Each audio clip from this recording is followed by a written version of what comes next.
بسم الله الرحمن الرحيم إن الحمد لله نحمده ونستعينه ونستغفره ونستهديه ونعوذ بالله من شرور أنفسنا ومن سيئات أعمالنا من يهده الله فلا مضل له ومن يضلل فلن تجد له وليا مرشدا أشهد أن لا إله إلا الله وحده لا شريك له وأن محمدا عبده ورسوله لا نبي بعده إخواني وأخواتي في الله. Kita teruskan. Adapun rihlahnya orang-orang fajir. Dibacakan ya, biar kita tahu rihlahnya. Bepergiannya, wa innal abdal kafir awil fajir. Adapun hamba kafir atau fajir yang jahat. Idza kana fi inqita'in minad dunya wa iqbalin minal akhirah. Kalau sudah terputus dari dunia menghadap akhirat. Nazala ilaihi minas sama' malaikatun ghiladun shidadun sudul wajhi. Turun kepadanya malaikat yang keras bengis lagi, wajahnya hitam. Ma'ahumul masuh minan nar. Ya. Al-masuh di sini ya, kain kafan kasar, betul. Ma'ahumul masuh minan nar, dia bawa kain kafan yang kasar. Ya, mungkin kayak karung itu kali, Mas. Udah dimasukin karung. Fa yajlisuna minhu maddal basar, kemudian didudukkan sejauh pandangan mata. Thumma yaji'u malakul maut, kemudian datanglah malaikat kematian. Hatta yajlisa inda ra'si, duduk di atas kepalanya. Fa yaqulu ya ayyatuhan nafsul khabisa, nyawa yang bosok. Itu Masya Allah. Al-khabisa. Al-khabisa itu buruk, badak, bosok. Kita teruskan. Ikhriji, keluarlah. Ila sukhtin minallahi wa ghadabin, kepada murka dan marahnya Allah. Jadi murkanya Allah subhanahu wa ta'ala. Qala fatafraqu fi jasadihi, kemudian perasaan ini menyebar ke dalam jasadnya. Fayantazi'u, kemudian dia tarik. Maksudnya di sini fatafraqu fi jasadihi itu mengambil, kemudian ditariknya. Kama yantazi'u safuhul kathirul ushb, seperti orang yang ngambil as-safuhul kathir, sesuatu yang banyak cabangnya, kemudian dicantolkan di dalam satu bulu yang sangat banyak sekali, kemudian dijebol. As-suful mablul, sementara bulu itu dalam kondisi basah, pasti rontok semuanya. Fatuqta' ma'ahul uruq wal asab, makanya urat-urat dan semua persendiannya putus. Fayal'anahu kullu malakin bainas sama'i wal ardi, semua malaikat langit bumi mengkutuknya. Wa kullu malakin fis sama', dan semua malaikat yang ada di langit. Wa tughlaqu abwabun sama', semua pintu-pintu langit ditutup. Laisa min ahli babin illa wa hum yad'ullaha, setiap malaikat yang ada di pintu tidaklah kecuali berdoa kepada Allah. Alla tu'raju ruhuhu min qibali, semoga nyawanya dia tidak lewat saya. Semua malaikat menjaga pintu itu, semoga tidak lewat saya. Fayakhudhuha faida akhadaha lam yad'uha fi yadi tarfata'in, kemudian diambil, dan kalau sudah diambil tidaklah tersisa sedikit pun, dan tidak bisa dibiarkan walaupun sekejap mata. Hatta yaj'aluha fi dzalikal masuh, setelah diambil, dan cara mengambilnya cepat, lebih cepat ketimbang pandangan mata. Kemudian diletakkan di dalam kain kafan yang kasar. Wa yakhruju minhu ka'antani rihi jifatin, dan keluarlah darinya bau yang lebih busuk anyir ketimbang bangkai. Wujidat ala wajhil ardi, yang ditemukan di atas bumi. Fayas'aduna biha, kemudian dibawa ke atas langit. Fala yamurruna biha ala mala'in minal malaika illa qalu, tidaklah melewati dengan malaikat, sekelompok malaikat, melainkan mereka mengatakan, ma hadar ruhul khabis, bau apa nyawa yang sangat busuk ini. Fayaquluna fulan ibnu fulan, mereka menjawab fulan ibnu fulan bi aqbahi asma'ihi, dengan nama yang paling jelek, alladzi kana yusamma biha fid dunya, nama yang dinamai dulu di dunia, hatta yantahi bihi ila sama'i dunya, sampai berhenti di langit dunia. Fayustaftahu lahu, kemudian minta dibukakan, fala yuftahu lahu, tidak dibukakan. Summa qara'a Rasulullah sallallahu alaihi wasallam al-ayah, la tufattahu lahum abwabus sama wa la yadkhuluna al-jannata hatta yalijal jamalu fi sammil khiyat. Al-A'raf ayat 40. Terus kemudian uktubu, Allah katakan tulislah kitabahu fi sijjin. Wa ma adraka ma sijjin, kitabun marqum yashhaduhul muqarrabun. Ya. Uktubu kitabahu fi sijjin fil ardis sufla, di bumi yang paling bawah. Thumma yuqalu a'idu 'abdi ilal ardi, kembalikan hambaku ke bumi. Fa inni wa'adtuhum anni minha khalaqtuhum, saya telah memberikan janji, saya ciptakan dari tanah. Wa fi awiduhum, dan dari kepadanya kita kembalikan. Wa minha ukhrijuhum taratan ukhra, dan kita akan kembalikan kesekian kalinya ke bumi. Maksud kita keluarkan kesekian kalinya dari bumi. Fatutrahu ruhu minas sama'i tarhan, kemudian nyawanya dilempar dengan lemparan hatta taqa'a fi jasadihi, kemudian masuk ke jasadnya. Thumma qara'a wa man yusyrik billahi faka'annama kharra minas sama' fatakhtafuhu at-tayru aw tahwi bihi ar-rihu fi makanin sahiq fayatihi malakani syadidal intihar. Kemudian datanglah dua malaikat yang sangat kasar, fayantahiranihi, membentaknya, wa yujlisanihi, mendudukkannya, fayaqulani lahu, kemudian keduanya mengatakan, man rabbuka, siapa Tuhanmu? Fayaqulu ha la adri, ia menjawab, saya tidak tahu. Fayaqulani lahu, kemudian menanyakan lagi, ma dinuka, apa agamamu? Fayaqulu ha la adri, saya juga tidak tahu. Kemudian keduanya menanyakan, fama taqulu fi hadar rajul alladhi bu'isa fikum, apa komentar kamu tentang orang yang telah diutus kepadamu? Fala yahtadi li ismi, dia mencari namanya tidak tahu. Jadi ngapalin nama Nabi Muhammad aja udah enggak bisa. Fayuqalu Muhammad, fayaqulu ha la adri, sami'tun nas yaquluna dzak, saya dengar-dengar sih orang ngomong begitu. Qala fayuqalu la daraitu wa la talautu, saya juga tidak tahu, tidak baca. Fayunadi munadin minas sama, maka datanglah panggilan dari langit, an kadaba, dia dusta. Fa'afrishu lahu minan nar, hamparkan permadani dari neraka. Waftahu lahu baban ilan nar, dan bukakan pintu menuju neraka. Fayatihi min harriha wasumumiha, datanglah panasnya dan racunnya neraka. Fayadiku alaihi qabruhu, kemudian kuburannya menyempit. Hatta takhtalifa fihi adla'uhu, sampai tulang rusuknya berantakan. Kemudian datanglah rajulun qabihul wajhi, orang yang buruk mukanya, qabihus siyab, yang jelek pakaiannya, muntinurhi, yang busuk baunya. Faqul abshir billadhi yasu'uk, bergembiralah dengan satu keburukan yang kamu akan terima. Hadza yaumuka alladhi kunta tu'ad, inilah hari yang dulu kamu telah dijanjikan kepadamu. Fayaqul wa anta wa basyarakallahu bisyarrim, kamu membawa berita yang sangat buruk. Man anta, kamu siapa kamu? Fawajhukal wajhu yaji'u bil khair, satu wajah yang membawa berita keburukan.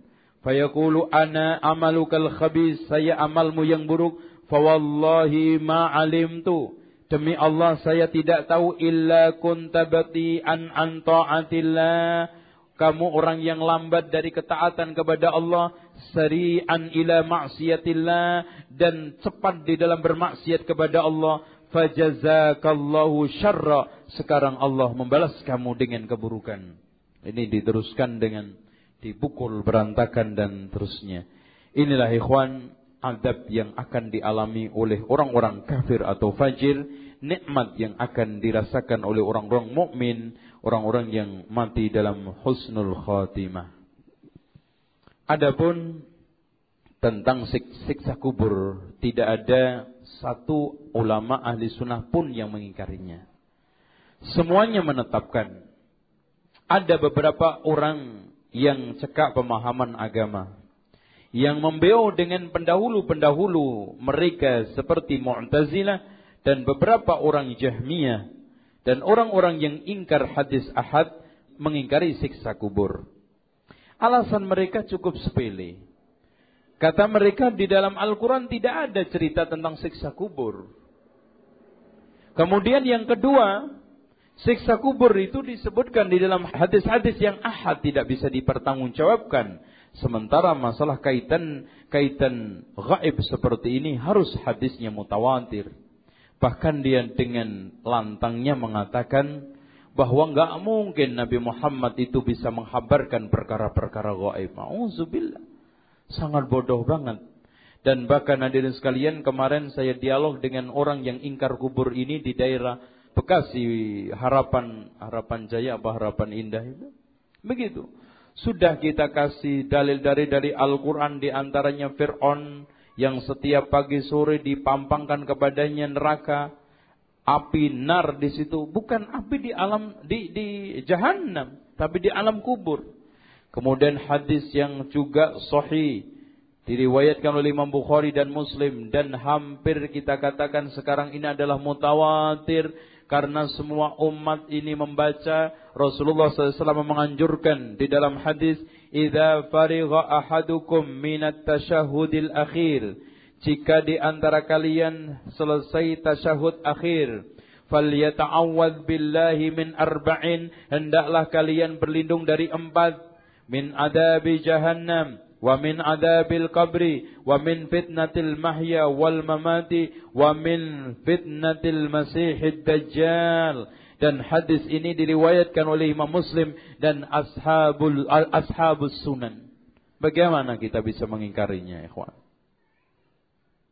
Dan juga di sana di dalam hadis yang lainnya, Rasulullah sallallahu alaihi wasallam berdoa setiap selesai tasyahud sebelum salam, "Allahumma inni a'udzubika min adabi jahannam, wa a'udzubika min adabil qabri, wa a'udzubika min fitnatil mahya wal mamati, wa a'udzubika min fitnatil masihid dajjal." Ini hadis dari Ibnu Abbas radhiyallahu anhuma. Syubhat yang kedua, hadis yang terkait dengan Rasulullah pernah menemui 2 kuburan yang sedang disiksa. Di dalam hadis yang diriwayatkan oleh Imam Bukhari dari Abdullah ibnu Abbas, "Marran Nabiyyu sallallahu alaihi wasallam bihaitin." Pernah Rasulullah sallallahu alaihi wasallam melewati satu kebun. Hait itu bukan tembok, tapi kebun. Karena rata-rata kebun dulu ditembokin, ya, pakai hait. Sehingga jangan salah menerjemahkan di sini, min haitanil Madinah au Makkah. Dari kebun Madinah atau Mekah. Dari sini orang-orang yang mengingkari siksa kubur, yang benar ini Mekah apa Madinah? Lebih lucu lagi, au itu diartikan antara Mekah atau Madinah, memiliki makna sama. Enggak mungkin Rasulullah ketika itu bilang di Mekah terus tahu-tahu di Madinah. Padahal ikhwah sekalian, yang dimaksud au di sini adalah syak minar rawi. Keraguan dari perawi hadis kejadian ini di Madinah atau di Mekah, dan itu tidak membuat cacat satu riwayat. Fasami'a sauta insanaini, kemudian mendengarkan suara 2 orang, yu'adzabani fi quburihima, disiksa di alam kuburnya. Faqala an-nabiy sallallahu alaihi wasallam, Nabi Muhammad sallallahu alaihi wasallam bersabda, yu'adzaban, keduanya disiksa. Wa ma yu'adzabani fi kabir, dia tidak disiksa dengan dosa besar, katanya dia. Jadi diterjemahkan hadis ini, kabir di sini dosa besar. keduanya tidak disiksa dalam hal dosa besar. Bagaimana dia tidak dosa besar? Namimah dan kencing yang mengotori ini bukan dosa besar, siapa bilang, katanya dia. Anehnya hadirin sekalian, ketika dia mengatakan namimah itu dosa besar, sahih. Tapi dasarnya apa? Wal fitnatu asyaddu minal qatl. Ajib. Kita tidak ingkari bahwa namimah itu dosa besar. Tapi kalau kita katakan dalilnya wal fitnatu asyaddu minal qatl, ini adalah bodoh terhadap madlulul ayat, bodoh terhadap tafsir ulama. Bahkan seluruh ahli tafsir mengatakan asbabun nuzul ayat ini. Ketika orang-orang kufar Quraisy diperangi oleh Rasulullah, selalu bertameng dengan tanah haram. Muhammad, kamu mau mengadakan tumpah darah di tanah Mekah ya? Oh, sejak kapan Muhammad kamu mengingkari agama nenek moyang kamu, yaitu Ibrahim alaihissalam? Selalu begitu. Akhirnya Rasulullah menahan perang. Ketika diperangin, mereka selalu bertameng dengan tanah haram.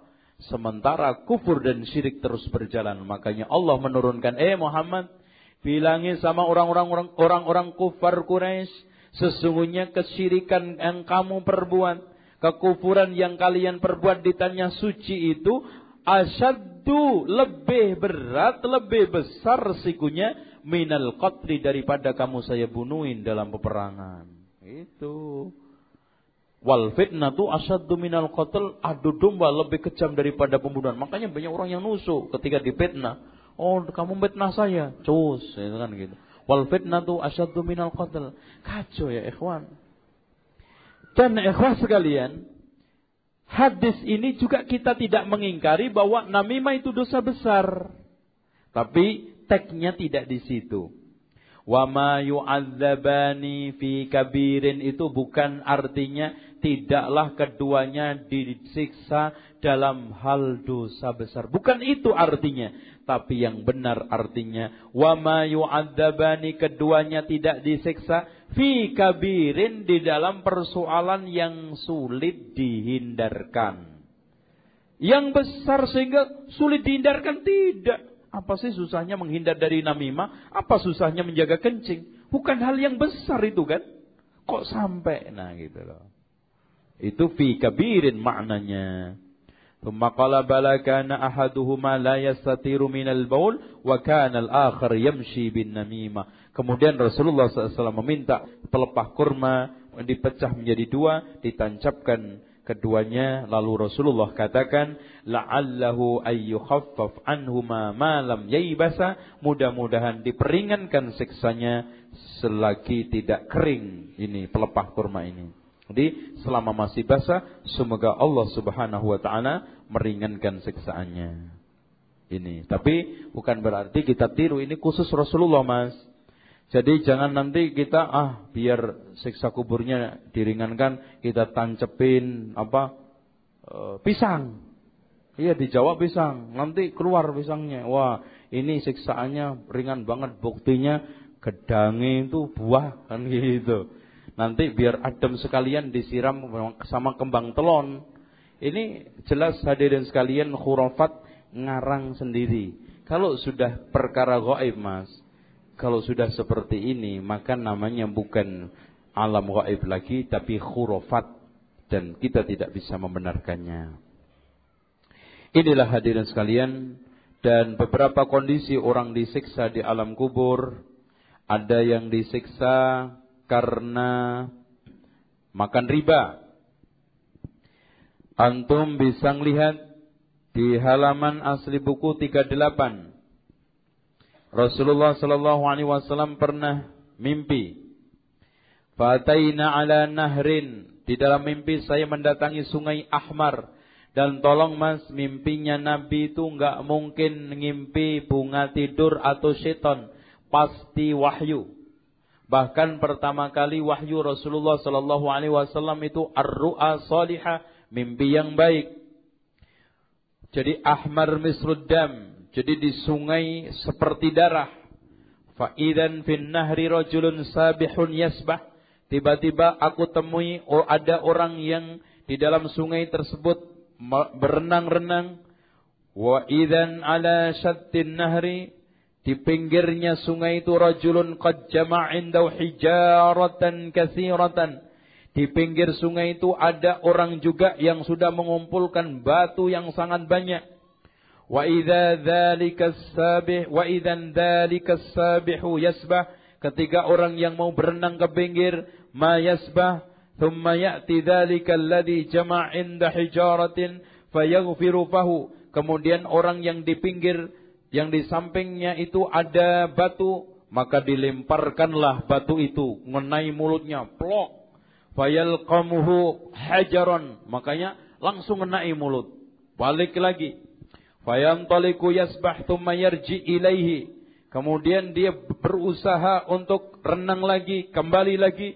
Kullama raja ilaihi, setiap dia berusaha untuk minggir, diantem. Faghafara fahu, dilempar dengan batu itu. Fa'alqamahu, sampai membuat dia itu balik ya. Hajaran wa jaa fi tamam hadis, sampai akhir daripada hadis ini adalah siksaan orang-orang pemakan riba. Masya Allah. Betul Pak. Orang yang makan riba itu sama aja makan darah manusia. Al jaza'u min jinsil amal, balasan sepadan dengan perbuatan. Makanya dimasukkan pada sungai darah. Na'udzubillah min dzalik. Begitu juga hadirin sekalian, ada orang yang disiksa di alam kuburnya, dimasukkan di dalam tempat seperti dapur roti. Roti itu kalau dapur roti ujungnya itu sempit, bawahnya lebar. Kemudian di dalamnya ada orang-orang telanjang, suara jeritan dan raungan terdengar laki perempuan. Ketika sekarang api tersebut menyala, maka mereka terdesak ke atas dan terus menerus seperti itu. Mereka adalah tukang-tukang zina. Dan ada lagi ikhwan, ketika Rasulullah sallallahu alaihi wasallam dimi'rajkan. Hadis ini diriwayatkan oleh Imam Ahmad dan Abu Dawud. Lamma urijabi, ketika aku dimi'rajkan, marartu biqaumin lahum adfarun min nuhas. Saya melewati seseorang memiliki kuku-kuku yang terbuat dari tembaga, yakhmashuna wujuhahum, yang menggaruk-garuk wajahnya, wasudurahum, dan dadanya sampai terkelubas. Faqultu man haula'i ya Jibril? Saya tanyakan, siapa mereka Jibril? Qala haula'i alladhina ya'kuluna luhuman nas. Mereka itu yang tukang ghibah. Masyaallah. Wa yaqauna fi a'radihim, yang suka mencoreng, mengotori dan melecehkan kehormatan mereka. Ya ikhwan, ghibah. Dan sekarang ini saya sudah menemui di beberapa ikhwan jamaah menerapkan kaidah hadis untuk menjarah temannya. Yang aneh hadirin sekalian, kaidah hadis yang mulia tersebut untuk menyeleksi hadis Rasulullah yang dikatakan oleh Imam Az-Zahabi, berbicara soal masalah al-jarh wa ta'dil yahtaj ilal wara'. Kehati-hatian. Sekarang enggak ya ikhwan. Masalah persaingan, lapak jualan, langsung jarh wa ta'dil diterapkan. Masalah persaingan bisnis, jarh wa ta'dil diterangkan. Sampai ikhwan, saya lucu mendengar orang mendapatkan satu berita tanpa tasabut, tanpa cek-ricek, dengan dasar, wah, ini sekarang sudah sampai tingkatan mutawatir. Subhanallah. Gampangnya. Ya ikhwan, mutawatir itu dibutuhkan ad-dabtun, akurat, adlun, tam, sempurna. Kalau sekarang tawatur, sekarang dipenuhi dengan kedustaan. Ya ikhwan, kalau sekarang kita tawatur itu cuman pedomannya yang penting banyak. Ketika George Bush menyerang Baghdad, beritanya mutawatir, semua televisi, koran mereka kuasai, bahkan seakan-akan sah. Apakah itu tawatur? Ya ikhwan, sekarang ini tawatur dipenuhi dengan kebohongan, kepalsuan, dan juga hasad-hasad. Dan ini kaidah hadis, bukan kaidah untuk menilai teman. Ajib. Dengan demikian ikhwan, hati-hati. Ketika Anda berbicara tentang saudara Anda, fahami firman Allah dengan baik. Wala yaghtab ba'dukum ba'dha. Janganlah di antara kalian saling menggibah satu dengan yang lainnya. Ayuhibbu ahadukum ayyakula lahma akhihi maitan fakarihtumu. Apalagi yang digibah adalah ulama. Dikatakan oleh Ibnu Asakir, luhumul ulama'i masmumatun, darah dagingnya ulama itu beracun.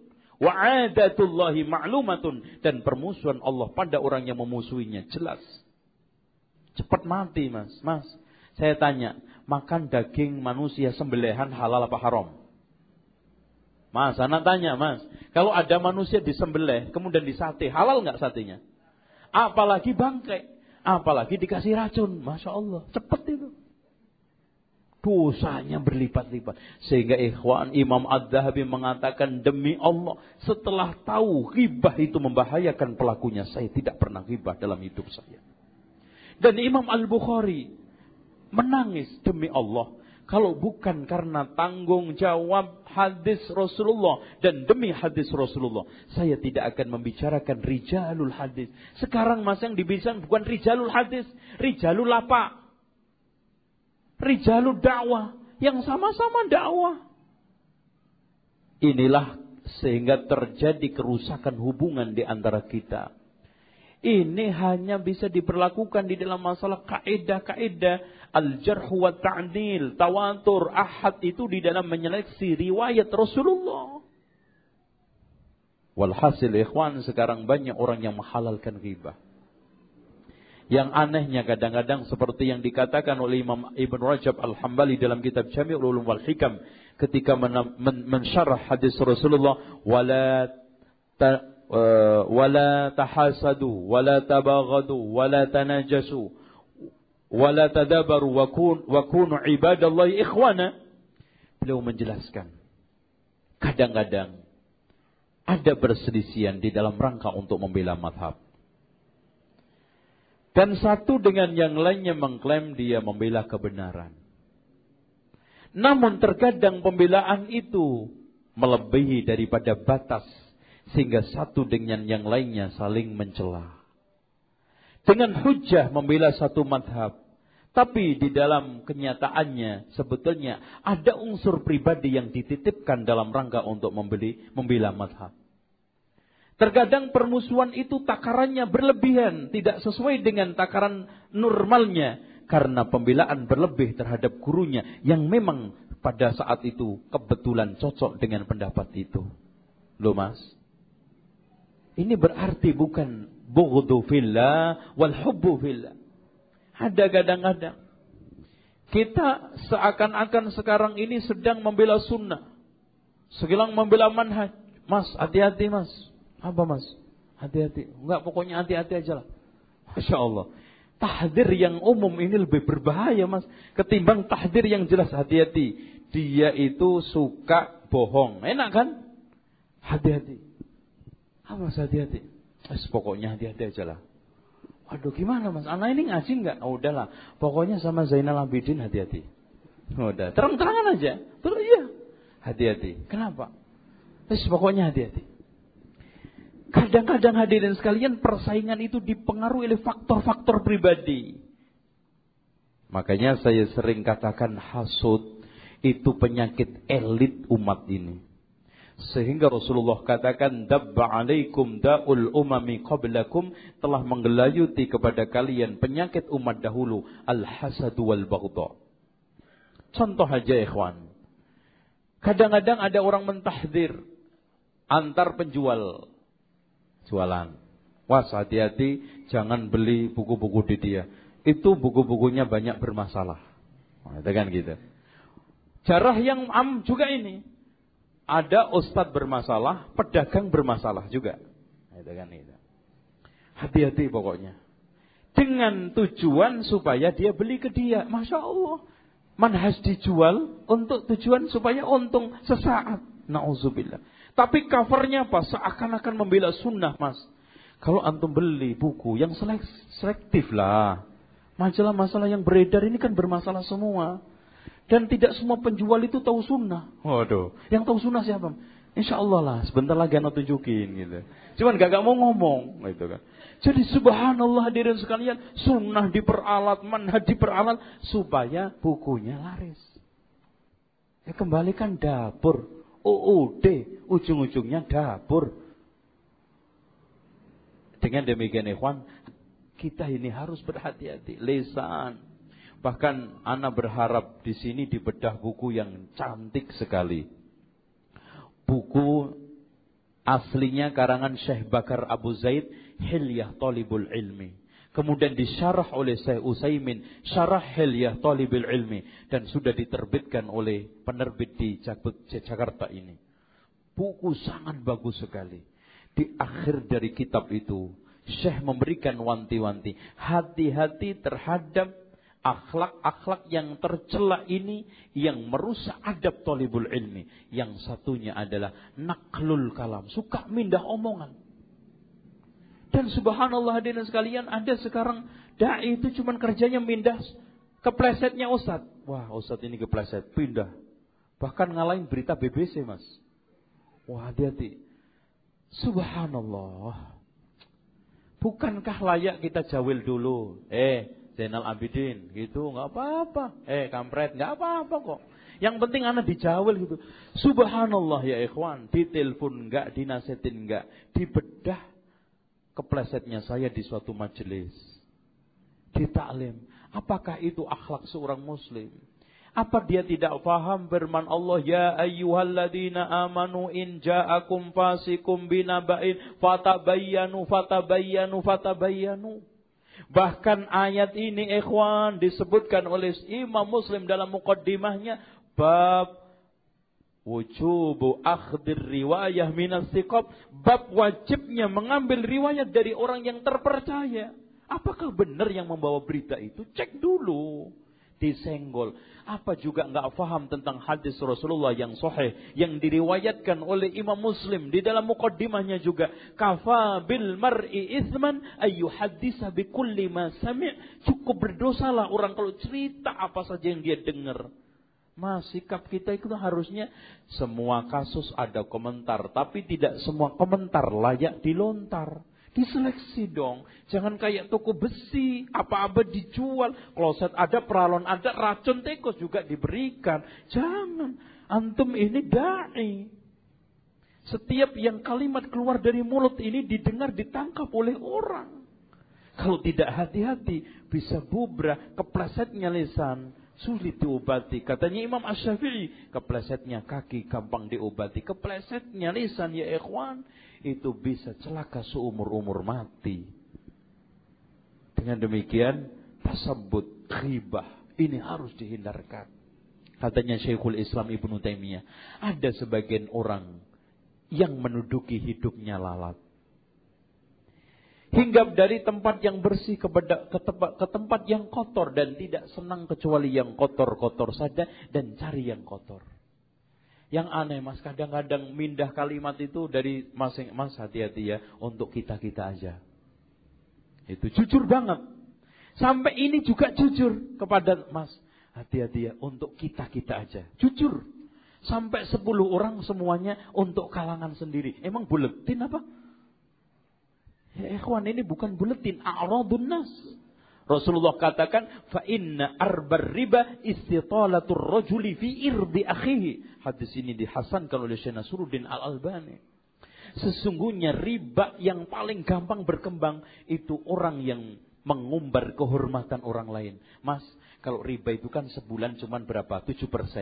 Kalau riba berupa ini ghibah, tak diturunin 10 orang, nyebar 20. Masya Allah, sebulan itu bisa anaknya 30. Itu kan gitu.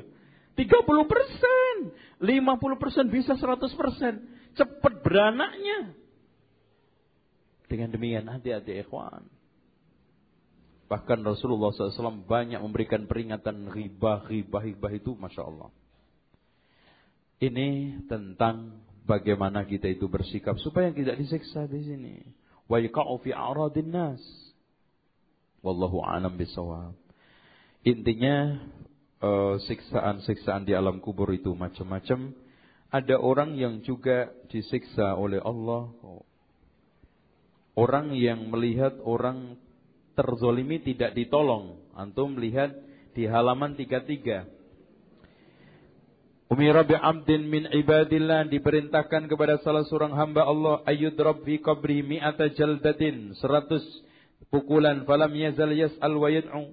Terus ditanya hatta sarat jaldatan wahidatan, fajaladat jaldatan wahidatan, famtala'a qabruhu alaihi naran, falamma irtafa anhu qala ala ma jaladtumuni, kenapa kamu memukul saya? Qalu innaka sallaita salatan bighairi tahurin, kamu salat tanpa bersuci. Wa mararta ala madlumin falam tansurhu, kamu melewati orang yang terzolimi tidak kamu tolong. Ya ikhwan, termasuk orang yang dighibah, antum wajib membelanya. Makanya ada satu athar dinukil dari Isa ibnu Maryam pernah bertanya kepada Hawari, kepada sahabat-sahabatnya, wahai sahabatku, kalau seandainya kamu menemukan teman kamu ketiduran di suatu tempat yang terbuka, kemudian auratnya terbuka, apakah kamu langsung semakin tarik ke atas biar kelihatan? Ana tanya ikhwan, kalau sekarang ada orang tidur di masjid sini, kemudian aurat betisnya kelihatan atau mungkin pahanya kelihatan, apakah langsung sekalian aja biar kelihatan kemaluannya? Yakin orang yang punya akal sedikit cerdas saja ikhwan, cepat-cepat ditutupin. Saya tanya, mana yang lebih berharga, aurat kehormatan apa aurat tubuh? Jelas aurat kehormatan. Kenapa sekarang kamu tambah? Sekarang dia cerita mengumbar aib. Oh iya ya, betul.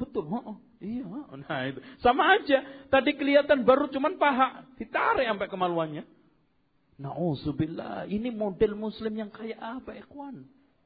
Yang aneh, pernah ada seorang yang ghibah temannya di samping Iyas ibnu Muawiyah. Kemudian ditanya, apakah kamu pernah berperang dengan Romawi? Belum. Apakah kamu pernah perang dengan Persia? Belum. Subhanallah. Tangan kamu bisa selamat dari Romawi, lisan kamu selamat dari Persia, tapi tangan kamu, lisan kamu tidak selamat dari teman kamu sendiri. Al-muslimu man salimal muslimuna min yadihi wa lisanihi. Dan siksa secara rinci di sini disebutkan oleh penulis. Ini Mas, sebab azab kubur di sini disebutkan secara mujmal dan rinci, di antaranya namimah. Namimah ini mindah omongan, yaitu tadi yang disebutkan oleh Syekh Bakar Abu Zaid. Yang keduanya ikhwan naklul kalam, memindah mindah berita rahasia, kemudian mindah omongan, sama ini. Kemudian al-lasanah was-salafah, lisan ya ikhwan.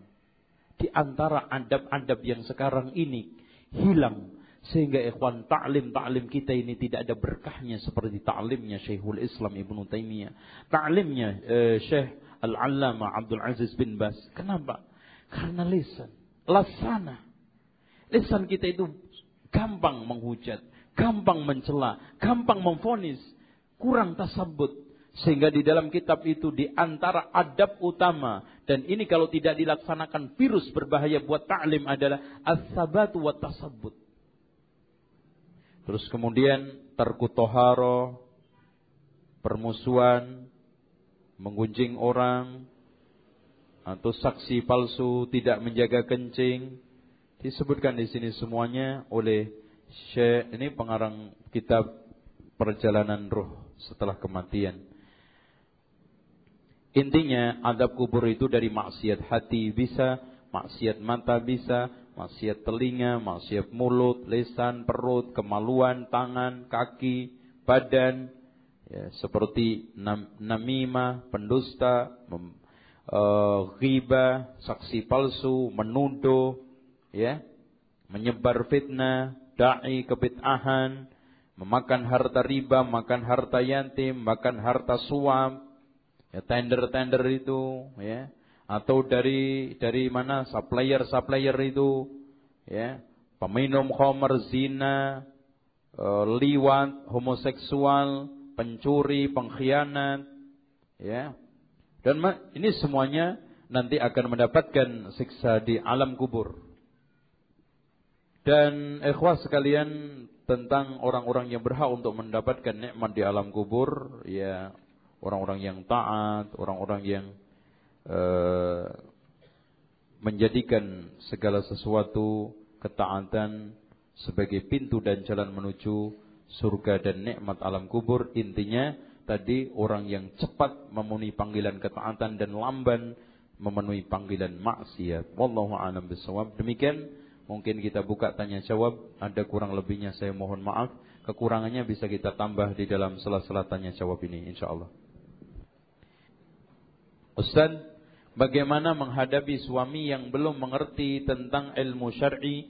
Majelis ilmu pernah ia melarang ana merubah penampilan untuk tidak berhijab. Ya ikhwan, seorang suami, Masya Allah, seharusnya suami, ya ayyuhalladzina amanu qu anfusakum wa ahlikum nara.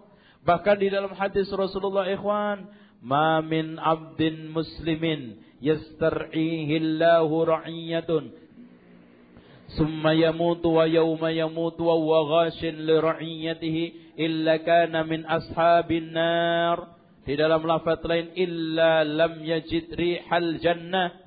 Tidaklah ada seorang hamba mukmin yang dikasih amanah suatu tanggung jawab ketika mati ingkar nipu terhadap tanggung jawabnya, melainkan mati termasuk penghuni neraka. Dalam lafaz lain, tidak menemui baunya surga. Termasuk tanggung jawab adalah anak istri. Alhamdulillah dia ngaji malah dilarang. Wah, suami kampret ini. Subhanallah ya ikhwan. Ada orang yang pengen suami istrinya berjilbab, susah diajak ngaji, susah. Alhamdulillah. Dorong dukung, saya nggak bisa ngajar. Seharusnya kan tanggung jawab agama istri saya itu kan saya. Alhamdulillah dia bisa ngaji, bisa nyari ilmu. Nggak saya dorong semangat dengan sendirinya. Dimotivasi, saya nggak bisa ngajar sendiri. Harusnya antum yang ngajar. Alhamdulillah dia bisa mencari ilmu sendiri. Itu didukung, bukan malah digembosin ini. Suruh merubah tampilan jilbab, mau kayak apa? Hah? Jilbab itu ya ikhwan, jilbab yang menutupin seluruh tubuh kecuali muka dan telapak tangan. Di sini ada ikhtilaf di antara ulama, tapi afdalnya, bagusnya, intinya, sempurnanya ditutup juga mukanya. Kalau tidak, yang paling penting selainnya itu harus ditutup. Jangan sampai membentuk tubuh, jangan sampai tipis, transparan, jangan sampai mencolok warna-warni dan tidak menampakkan bentuk-bentuk tubuhnya. Itu pakaian yang syar'i. Bagaimana membantah orang yang mengatakan kalau azab kubur tidak ada karena mereka berdalil buktinya kalau ada mayat dibongkar kuburannya, jasad mayatnya tidak rusak. Ikhwan, ini sama saja pernah saya ketemu orang yang Masya Allah, dia dokter, mungkin terpengaruh dengan logika-logika barat sehingga, Pak Ustaz, saya itu bongkar bolak-balik kuburan, gak pernah ketinggalan pentung sekali-kali. Pentungnya malaikat ketinggalan. Dan gak ada bekas-bekas ini pukulan itu. Gak percaya. Ikhwan, saya tanya, saya jawab. Kalau perkara kubur bisa dicerna pakai akal logikanya, kalau memang ada malaikat kan harusnya ada bekas-bekas. Ya bukan perkara gaib lagi dong. Apa faedahnya alladzina yu'minuna bil ghaib kalau gitu. Dan yang kedua Mas, dalam masalah ini enggak usah jauh-jauh alam kubur. Kita pernah tidur enggak? Pernah ngimpi enggak? Gue gak percaya. Lo ngimpi katanya nyampe Mekah lagi umroh. Wong bantalnya aja gak bergeser 2 meter. Tempat tidurnya juga masih di situ. Lo pulang kampung yang bener dong. Gue gak percaya.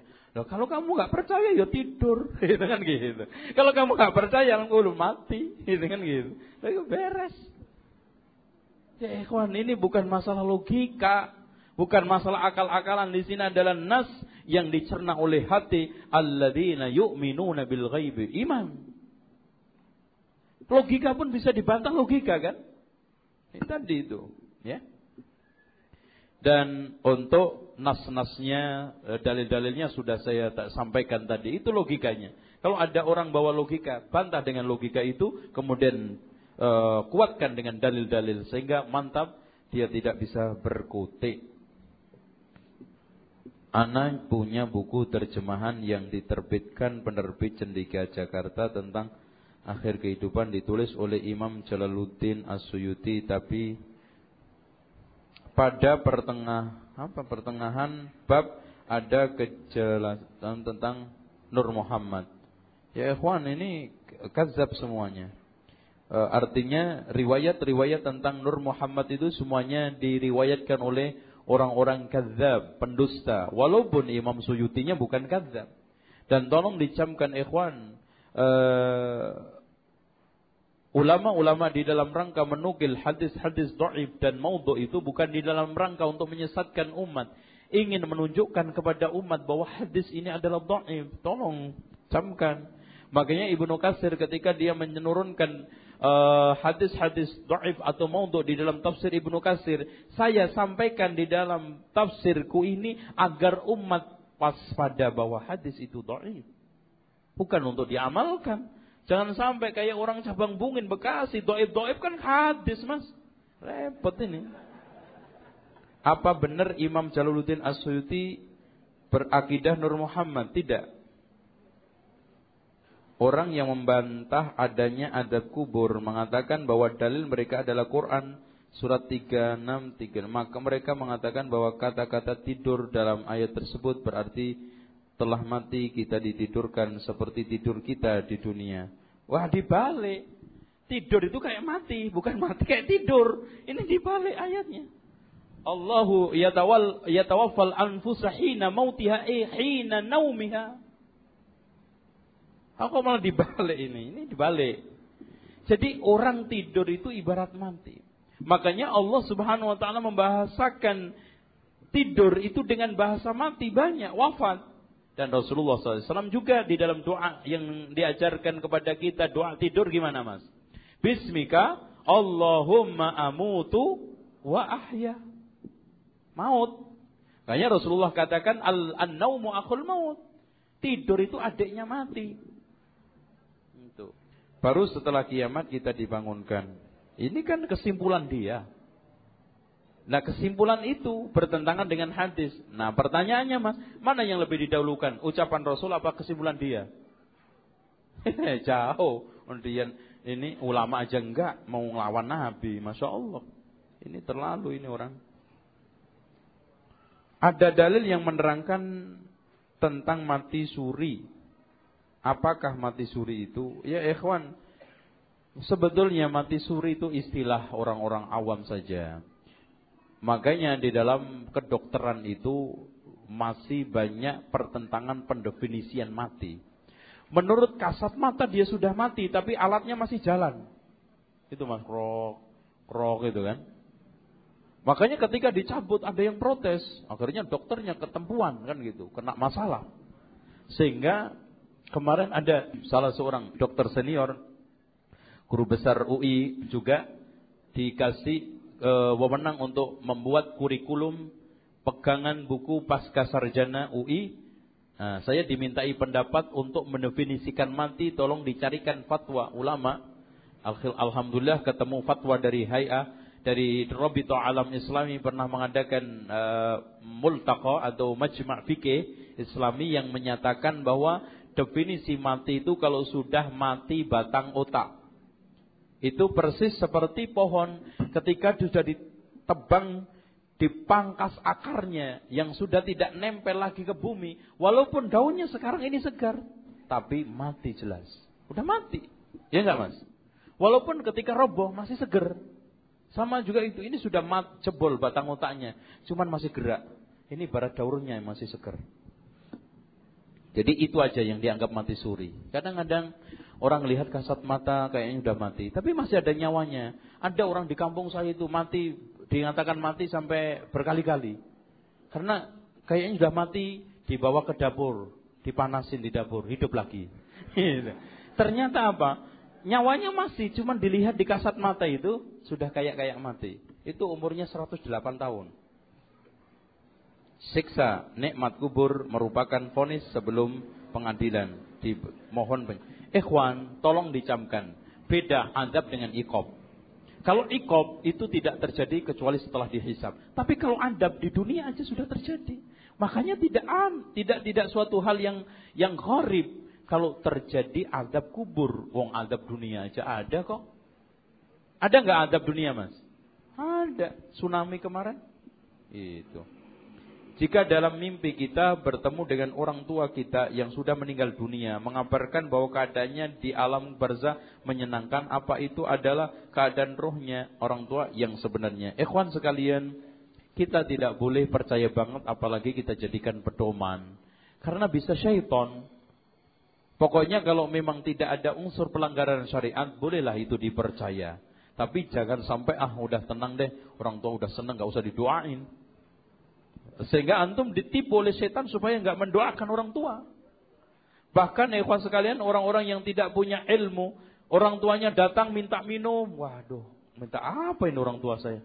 Wah, ini minta disiram ini. Akhirnya Mas dari Medan ke Solo pulang, nyiram kuburan orang tua tok. Serut, cuman 1 gelas toples. Balik lagi ke Medan, Masya Allah 1 juta pulang bolak-balik. Gitu. Cuman gara-gara ngimpi.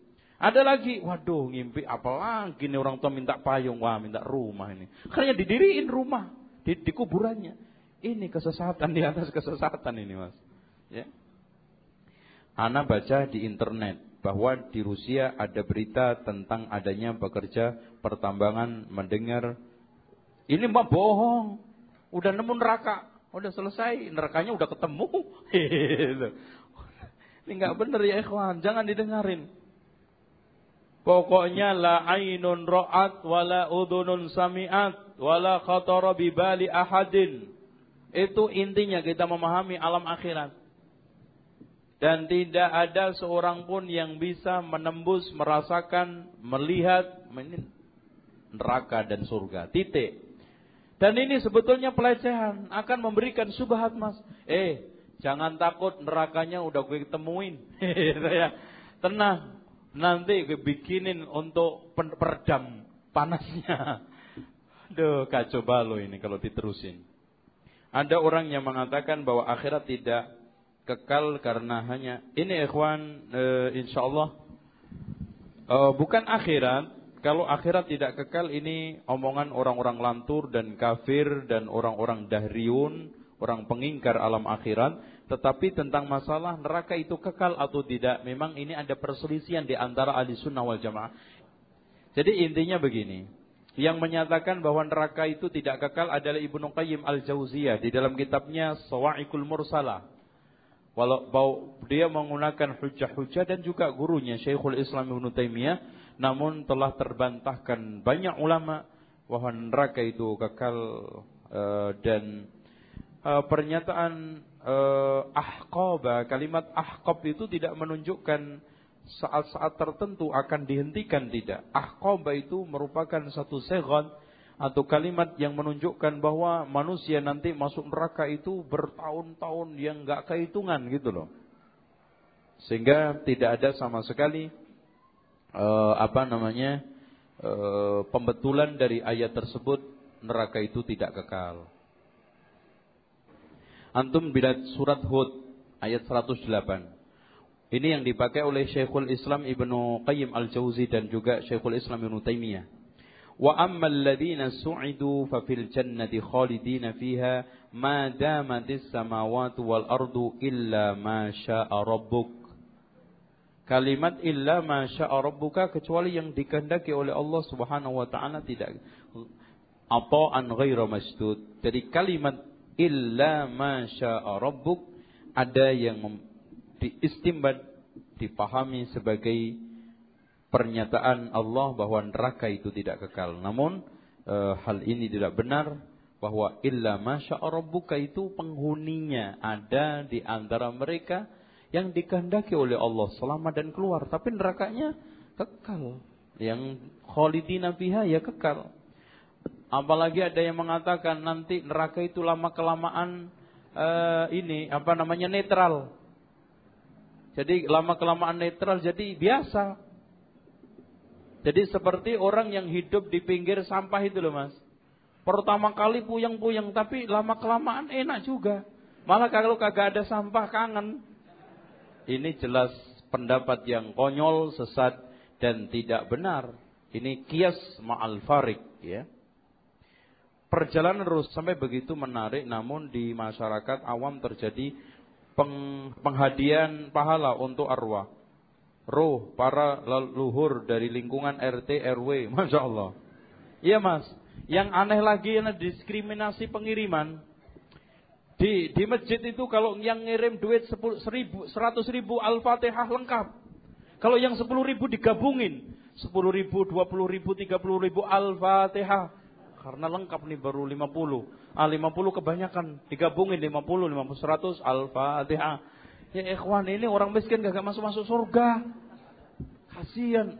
Dan di masyarakat Pak, betul kasihan orang miskin Pak. Kalau orang miskin yang mati, yang datang itu lemes itu. Di Jawa Timur itu kan ada biro jasa kematian Pak. Yang pakai jumbo itu yang bisa beli cuma camat sama lurah.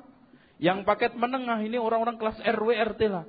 Ini yang paket mini Pak, masya Allah. Itu guru yang itu loh baru lulus TK kemarin yang baca, udah ngantuk, gak semangat karena gak gairah. Ini jelas ya ikhwan, diskriminasi akhirnya membuat orang korupsi semangat Pak. Katanya orang korupsi, gue korupsi 1 miliar nanti gue sisihin 100 juta, gue beli 5 kampung bisa. Iya, 5 kampung dibeli kasih 20 ribu, udah masuk surga lempeng. Ya ikhwan, ini betul-betul kerusakan di atas kerusakan, sehingga Ibnu Abil Is Al-Hanafi haram, dilarang membeli Quran untuk mayit, mengupah Al-Quran untuk mayit. Oleh karena itu Rasulullah mengatakan iqra'ul Qur'an wa la ta'kulu bihi, bacalah Al-Quran, jangan kamu makan dengan bacaan itu. Kadang-kadang dijual dengan setakir makanan. Makanya di Jawa Timur namanya berkat, seambrek-ambrek agak buat ngangkat. Itu terus nanti adanya betik gitu ya. Cuman segitu Quran dijual. Ya, tolong. Ini semuanya enggak ada. Tapi kalau dari anak semuanya nyampe. Intinya amal soleh bisa nyampe dari mayit kepada mayit ada 5 yang sepakat ulama. Dan inilah yang sahih. Yang pertama adalah doa dan istighfar. Yang keduanya bayar utang. Dari mana saja boleh. Siapa yang mau mendoakan, mau membaca istighfar, bayar utang, boleh untuk mayit.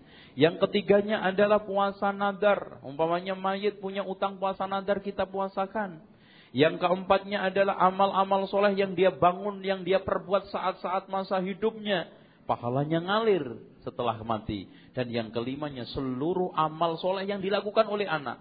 Termasuk baca Al-Quran, haji, umroh, sholat, otomatis nyampe ke anak. Karena Allah berfirman, wa an laisa lil insani illa ma sa'a, tidaklah seseorang mendapatkan balasan kecuali dari hasil usahanya. Dan Rasul mengatakan, wa inna waladakum min kasbikum, anak-anakmu itu dari hasil usahamu. Kalau memang anak itu hasil usaha bapak, maka semuanya nyampe ke bapak juga. Maksudnya orang tua perempuan juga. Sehingga ikhwan, apa saja harta yang diambil oleh orang tua dari anak itu halal, walaupun tanpa izin. Makanya kalau seandainya orang tua tahu-tahu pulang kagak pakai bilang ngambil sepatu, nggak boleh dikatakan wah bapak nyolong sepatu, itu nggak boleh. Umpamanya bapaknya tahu-tahu kagak pakai bilang langsung ngambil celana, nggak boleh orang tua dikatakan wah bapak saya ini kurang ajar, masa celana saya baru dijahitin dicolong, nggak boleh.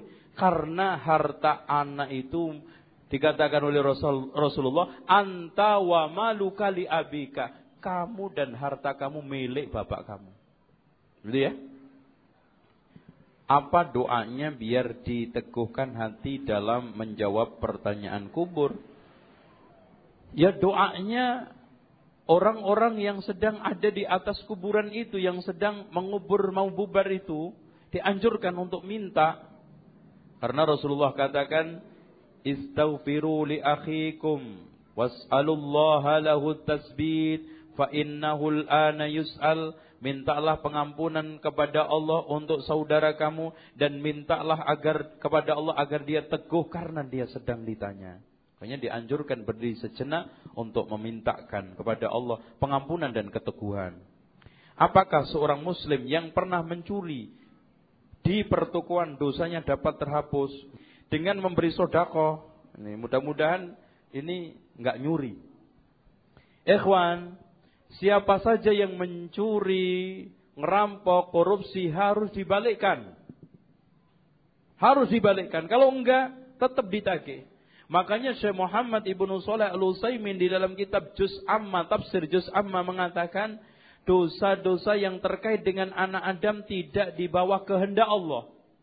Innallaha la yaghfiru ayyushraka bihi wa yaghfiru ma duna dzalika liman yasha. Liman yasha itu tidak termasuk dosa-dosa anak Adam. Karena di dalam hadis muflis itu yang paling nyata. Ketika Rasulullah tanya sama sahabatnya, kamu tahu enggak siapa yang muflis? Ya muflis di antara kita orang yang bangkrut, duitnya ludes, hartanya ludes. Enggak. Muflis adalah bangkrut adalah orang yang datang di hari kiamat bawa pahala salat, puasa, zakat, syatama hada, memaki ini, menghujat ini, memakan harta orang ini, mendolimi ini, menuduh ini. Kemudian ini ngambil kebaikannya, ini ngemanggil kebaikannya sampai habis, masih ada yang nagih, diberikan kesalahan ke dia, dilempar ke neraka. Buktinya tidak akan dihapus hadis ini. Bahkan juga di sana ada hadisul jisr. Nanti manusia ketika sudah selesai meniti sirat dimasukkan ke suatu jembatan yang lebar dan luas. Hadis ini ada di dalam Sahih Bukhari dan Muslim. Fayaqtassu ba'duhum ba'da, satu dengan yang lain saling kisos mengkisos. Setelah bersih masuk surga semuanya. Daripada nanti punya tanggungan dua-duanya kagak masuk surga, mendingan tempiling-tempilingan. Lu sodok dong. Dor itu, tendang dan semuanya. Jadi setelah bersih masuk surga. Ini hadisnya ada di dalam Sahih Bukhari. Dengan demikian, saya sarankan yang mencuri barang toko ini, tolong cari tokonya. Datang kepada direktur pemiliknya, ini Pak, maaf Pak, ngomong enak-enak. Dulu terus terang Pak, saya itu mencuri Pak. Tapi saya tolong Pak, jangan dimasukkan ke polisi Pak. Ana udah tobat Pak ya Pak ya. Itu kasih mukadimah yang bagus. Ini Pak semuanya duitnya. Senilai ini Pak dulu. Tapi kalau sekarang tokonya sudah nggak ada, ahli warisnya sudah nggak ketemu, boleh disodakokan. Itu baru disodakokan. Itu. Kalau sekarang yang dicuri jauh, ya dicari, itulah repot. Makanya kemarin HP saya hilang di Madinah, itu repot ini yang nyari saya. Di Madinah Mas, Masya Allah. Baru datang di Madinah, HP udah hilang, Masya Allah. Wallahu a'lam bishawab.